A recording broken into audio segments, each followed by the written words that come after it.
नमस्कार, मी तृप्ती पालकर. मातृदिनाच्या सर्वांना हार्दिक शुभेच्छा. मे महिन्याच्या दुसऱ्या रविवारी साजरा होणारा मातृदिन हा प्रत्येक महिलेसाठी खरं तर खूप महत्त्वाचा दिवस असतो.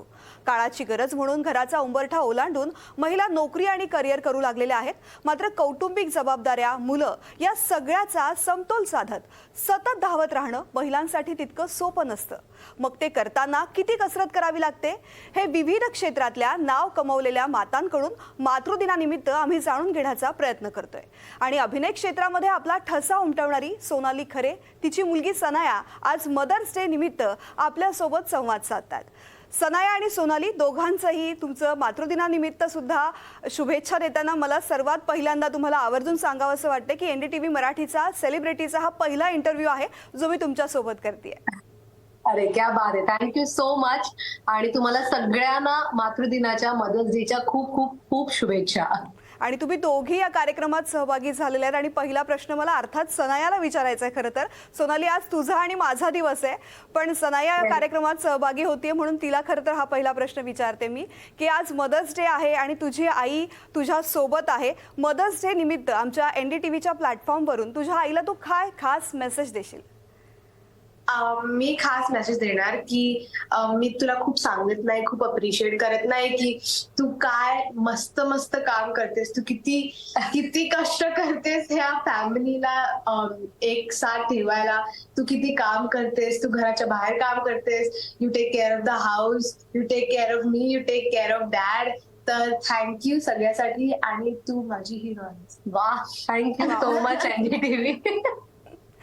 तर सोनाली, खूप सुंदर मेसेज दिला तुझ्या मुलीने. मला सुद्धा ऐकून खूप छान वाटलं की जेव्हा आपली मुलं आपलं काम ॲप्रिशिएट करतात ते बघून खरं तर खूप प्रत्येक आईला असं खूप छान वाटतं की अरे मी करिअर करतेय, मी माझ्या मुलीला सांभाळते आणि याचं कौतुक माझ्या कुटुंबात होतं. माझी मुलगी त्याचं कुटुंबामध्ये सगळेजण कौतुक करतात. मात्र खरं तर ना, बाळाचा जेव्हा जन्म होतो तो स्त्रीसाठी पुनर्जन्म असतो असं सगळेच जण म्हणतात.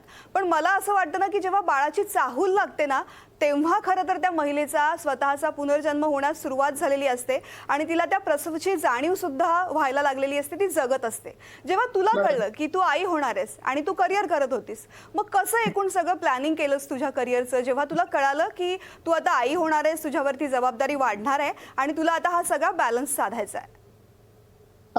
खरं म्हणजे जेव्हा मला जेव्हा कळलं की येस, आता आपणही एक आई होणार आहोत आणि ज्या ज्या पद्धतीने माझ्या आईने मला वाढवलेलं आहे, आता तसंच माझ्या मुलाला किंवा मुलीला मला वाढवावं लागणार आहे. बापरे, म्हणजे खूप रिस्पॉन्सिबिलिटीची ऍक्च्युली भावना आली होती. आता या गोष्टीला झालेली 16 वर्ष. सो बरोबर आठवते, पण आय रिमेंबर क्लिअरली की मी एक ठरवलं होतं की मला शक्य आहे तर मी थोडा ब्रेक घ्यावा आणि जो काही माझा वेळ आहे आणि जे काही माझं म्हणतात अटेन्शन ते त्या बाळाला द्यावं. आणि त्यासाठी मग मी तो एक ठरवून घेतलेला डिसिजन होता की मी थोडे वर्ष काम करणार नाही आणि माझा पूर्ण वेळ हे माझा जो नवीन जन्म झालेला आहे आई म्हणून, त्या आईच्या जबाबदारीला मी देईन. आणि येस, आय एम हॅपी की देवाच्या कृपेने मला कामासाठी लगेच बाहेर जायची गरज पडली नाही आणि माझा पूर्ण वेळ मी माझ्या लेकीला देऊ शकले. आणि तो जो वेळ, त्या ज्या छोट्या छोट्या गोष्टी होत्या, ते प्रत्येक क्षण मी पूर्णपणे एन्जॉय करू शकले. तू एन्जॉय केलंस आणि पुन्हा तुझ्या करिअरकडे वळलीस आणि त्यात सुद्धा खूप छान एक ठसा तू उमटवलेला आहे आपल्या करिअरमध्ये आणि आता तू निर्माती सुद्धा झालेली आहे. खरं तर तुझा मायलेक हा सिनेमा जेव्हा आला त्यावेळेस त्यामध्ये सुद्धा हीच कन्सेप्ट दिसलेली आहे. खरं तर आई आणि मुलीचं जे नातं असतं आणि आई मुलीचं नातं सोबत त्यासोबत ती कुटुंब सांभाळते, करिअरचं सुद्धा एक ग्राफ मोठा गाठते. तर यामध्ये जेव्हा महिलेची तारांबळ होते हे सगळं तू त्या सिनेमामध्ये दाखवण्याचा प्रयत्न केला. मात्र तुला हाच सिनेमा करावा, याच विषयावरती करावा असं का नेमकं वाटलं? खरं म्हणजे ना, मला पहिल्यापासूनच निर्मितीमध्ये रस होता की आपणही काही काही छान छान कलाकृती आणूया. मग तो सिनेमा असेल, नाटक असेल, काही असेल. सो मी म्हणजे बघतच होते वेगवेगळ्या कथानकांकडे. पण माझ्याकडे ही जेव्हा कथा आली, प्रियांका तन्वर ज्या आमच्या दिग्दर्शिका आहेत, त्या ही कथा घेऊन माझ्याकडे आल्या आणि जेव्हा मी त्याचं सिनॉप्सिस वाचलं तेव्हा ते वाचल्यानंतरच म्हणजे by the end of it I was so touched की मला, बिकॉज मी एक आई होते आणि माझ्याही तिच्याही आयुष्यात सिमिलर प्रकारच्या गोष्टी, कारण माझी लेक 13-14 वर्षाची झालेली होती, तर तिचं एक फ्रेम ऑफ माइंड होतं आणि त्याच्यामधनं कसे आजकालच्या युगात बेसिकली आपल्या वेळेस आपण कदाचित आपल्या आई वडिलांबरोबर आपले एवढे क्लॅशेस म्हणा किंवा मतभेद होत नव्हते किंवा होत असले तरी आपण ते तेवढे वोकल नव्हतो. पण आजकाल खूप असं झालंय की मग मुलगा असो मुलगी असो, त्यांचं खूप स्ट्रॉंग काय म्हणतात फ्रेम ऑफ माइंड आहे, त्यांचे खूप स्ट्रॉंग व्ह्यूज आहेत आणि ते जेव्हा ते आपल्याला सांगतात आणि आपल्याला असं वाटतं की अरे पण आपल्यासाठी ती मुलं अजून छोटीच आहेत, पण ती ऍक्च्युली खूप मोठी झालेली आहेत बिकॉज एवढं काही त्यांना सोशल मीडियामुळे एवढ्या काही गोष्टी जगातल्या माहिती व्हायला लागल्या की त्यांना लवकरच ते मच्युरिटी यायला लागते, फ्रेम ऑफ माइंड त्यांचं एकदम स्ट्रॉंग व्हायला लागतं आणि मग त्यानंतर काय कसं रिलेशन बिघडू शकतं. सो असा तो टॉपिक होता आणि मला खूप तो भावला आणि मला असं वाटलं कुठच्याही एका सिंगल मदर असेल किंवा कुठच्याही एका आईला ही आपली कथा वाटू शकते आणि त्यामुळे मी निर्णय घेतला की हो मला ह्याच्यात ऍक्च्युली मला ऍक्टिंगसाठी म्हणून त्यांनी विचारलं होतं आईचा रोल करण्यासाठी, पण मला ती इतकी भावली की मग नंतर मी असं ठरवलं की आपणच ही प्रोड्यूस करूया आणि मग त्यानंतर म्हणणं होती की मला याच्यामध्ये तुझ्या मुलीचा रोल करण्यासाठी तुझीच मुलगी हवी. सो ते असं ठरवून झालं नव्हतं की मला माझ्या मुलीला या क्षेत्रात आणायचे किंवा त्याच्यासाठी मी ही फिल्म केली असं कुठेही नव्हतं. आणि आय एम ग्लॅड की तो आज अशा प्रकारचा सिनेमा एक वेगळा माझं पहिलं प्रोडक्शन म्हणून आला याचा मला आनंद आहे, कारण की मला असं वाटत नाही की आता आपल्या मराठीमध्ये आतापर्यंत असा वेगळ्या प्रकारे आई मुलीच्या सब्जेक्टला हँडल करणारा, विषयाला हँडल करणारा सिनेमा आलेला आहे.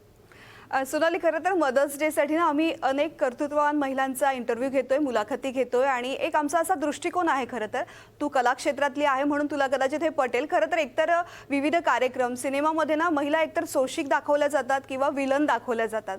सिरियल सिनेमामध्ये तर खूपदा ते चित्र आपण बघतो. मात्र काही मराठी चित्रपट हल्ली असे आहेत की जी महिलांची बाजूसुद्धा दाखवण्याचा प्रयत्न करतात. पण एक निर्माती, अभिनेत्री आणि आई म्हणून आपला समाज अशाच पद्धतीनं महिलांकडे का बघतो, असं का समज प्रत्येक महिलेचा किंवा समाजामध्ये वावरताना प्रत्येक लोकांचा सुद्धा महिलेकडे बघायचा असाच एक समज असतो की ती करिअर करते म्हणजे ती घराकडे दुर्लक्ष करते, म्हणजे ती मुलांकडे दुर्लक्ष करते. तर असा का समज असतो आणि हा बदलण्यासाठी नेमकं काय करायला पाहिजे?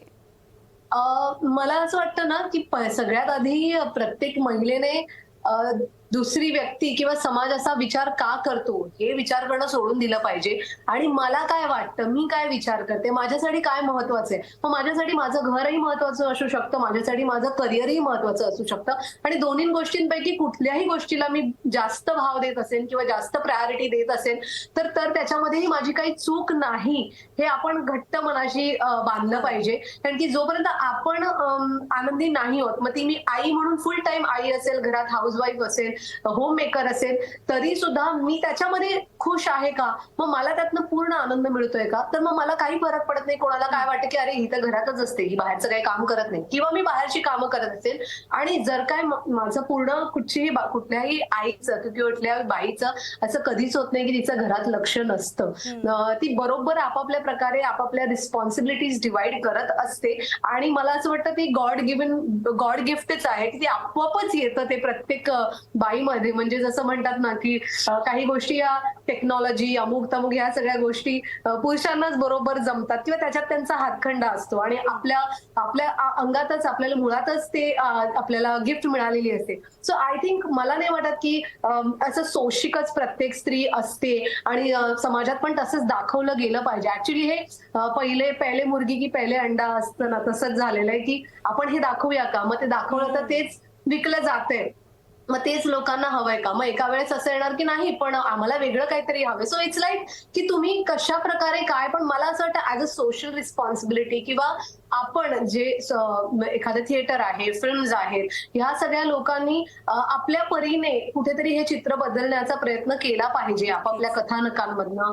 कारण की हा जो समाज आहे तो हे सगळं बघूनच शिकतो किंवा आपण शिकायला त्या गोष्टींवर विचार करायला आपल्याला भाग पाडतो. तर जर आपल्या हातामध्ये ती सोय असेल तर आपणही ह्या सगळ्या विचारांना थोडंसं बदलता आलं तर किंवा बदलायला भाग पाडण्यासाठी ती विचारशक्ती बदलवायला आपण सगळे काही थोडंफार काम करू शकलो तर मला असं वाटतं ते खूप चांगलं होईल. आणि ह्या फिल्ममध्ये पण आम्ही मायलेकमध्ये आम्ही पण तेच दाखवायचा प्रयत्न केला की जरी ती सिंगल मदर आहे, भारताबाहेर एकटी राहते, तरी पण तिच्यासाठी तिची स्वप्न महत्वाची आहेत आणि ह्या गोष्टीमध्ये तिची मुलगी तिला मदत करते जाणून द्यायला की की तू तुझ्या स्वप्नांना डावलू नकोस, ती पण तेवढीच महत्वाची आहे. तर you don't give up on your dreams, don't give up on anything for anybody, कारण यू आर इम्पॉर्टंट. तसं सोनाली खरं तर ना तू आत्ता जे मगाशी पण म्हणाली होतीस की तू जेव्हा आई होणार होतीस त्यावेळेस करिअरमध्ये गॅप घ्यायचा विचार केलास आणि मग पुन्हा तू करिअर सुरू केलंस. पण जेव्हा करिअर सुरू केलंस त्यावेळेस तुझं कुटुंब, सगळ्या जबाबदाऱ्या ह्याचा तुला बॅलन्स साधावा लागला असेल. म्हणजे करिअर कितीही मोठं करू देत पण मुलीचा डबा काय द्यायचा, रात्री काय भाजी करायची, हे प्रश्न कधी महिलेला सुटत नाहीत. तर याचा बॅलन्स कसा साधतेस? अरे खूप म्हणजे तेव्हा इझी पडायचं असं वाटतंय. आता जरा शिंग जास्त फुटायला लागले, त्यामुळे आता अरे बापरे, आता हे नको ते नको ते नको. तेव्हा म्हणजे कसं असायचं की ओके आता माझं उद्या शूटिंग आहे, सकाळी मग मला हिच्यासाठी 2 डबे असायचे, छोटा डब्बा मोठा डब्बा. मग तिचा जो मोठा डब्बा असायचा तोच मी शूटिंगसाठी माझं लंच बनवून घेऊन जायचे. सो अशा सगळ्या गोष्टी मी ठरवायचे की आता छोटा डब्बा तिचा असेल तर मग तोच माझा नाश्ता असेल. सो ह्या अशा प्रकारे आय थिंक प्रत्येक बाईलामध्ये आमच्या फील्डमध्ये असू दे किंवा नॉर्मल एक 9 to 5 करणारी बाई असू दे, ह्या गोष्टी कधी कोणाला जसं तू म्हणालीस तशा सुटत नाही आणि त्या मलाही सुटल्या नाही. त्यामुळे मी आदल्या दिवशी किंवा 2 दिवस आधी मी असं ठरवून ठेवायचे की अच्छा आता हे आणि परत त्याच्यामध्ये सगळं तिला गेलं पाहिजे. मग सगळ्या भाज्या, उसळी, पालेभाज्या या सगळ्या गोष्टींचा भान राखायला लागायचं. त्यात मला काय आवडतं, मला काय आवडत नाही, बरं तिला मी आवडीचं दिलं आणि ते मला आवडत नसेल तर मग मी मला काय घेऊन जायचं बरं, असे सगळे निकष त्याच्यामध्ये यायचे.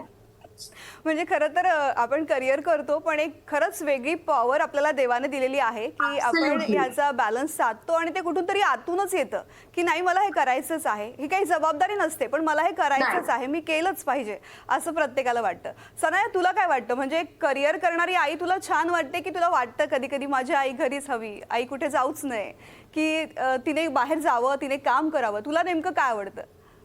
आय थिंक कधी असं वेगळं वेगळं नव्हतं की करिअर आणि act like stay at home Maugham, कारण ती बोथ बॅलन्स करायची. फॉर एक्झाम्पल ती सेटवर जायची शूट करायला तर ती मला पण घेऊन जायची. So she used to like try and balance it as much as possible. कारण सेटवर मी तिच्या वॅनिटी व्हॅन असो या रूम मध्ये अशी बसायची, I to see her get ready, आणि त्याच्यामुळे मला पण थोडं वाटायचं की मला पण ह्या इंडस्ट्रीमध्ये काम करायचंय, मला पण हे आवडतं, मला पण फिल्मिंग शूटिंग हे सगळं आवडतंय.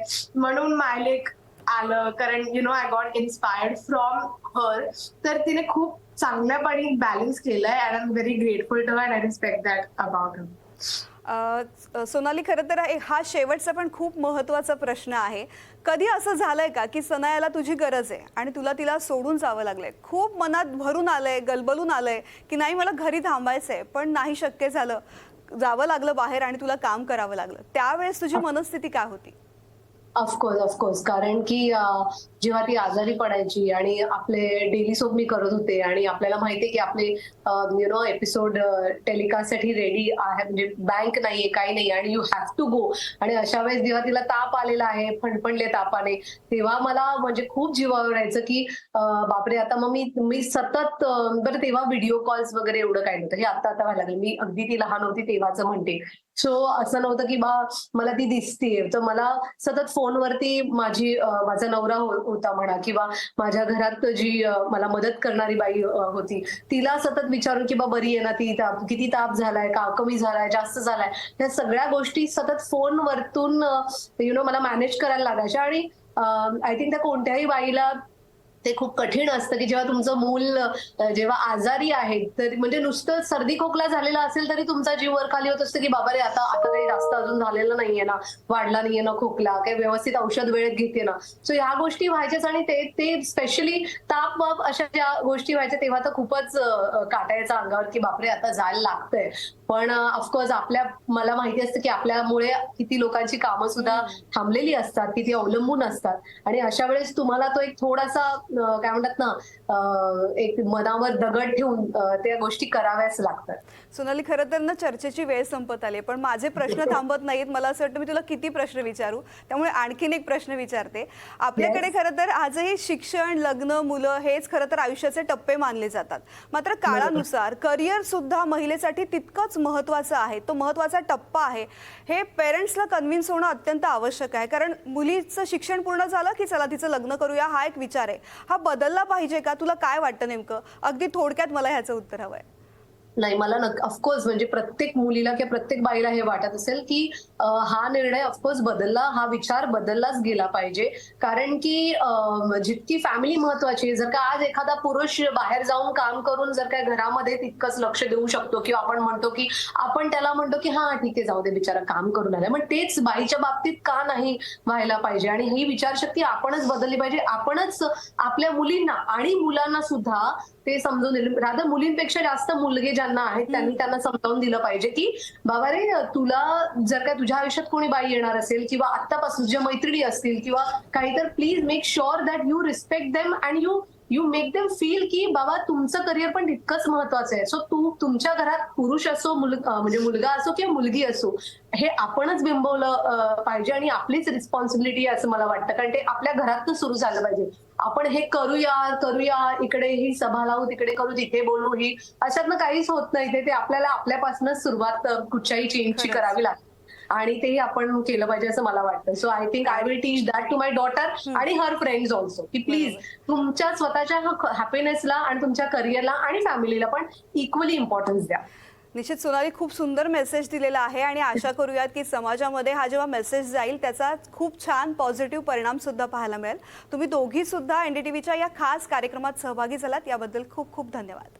Thank you very much. थँक्यू आणि पुन्हा एकदा सगळ्यांना मातृदिनाच्या खूप खूप शुभेच्छा.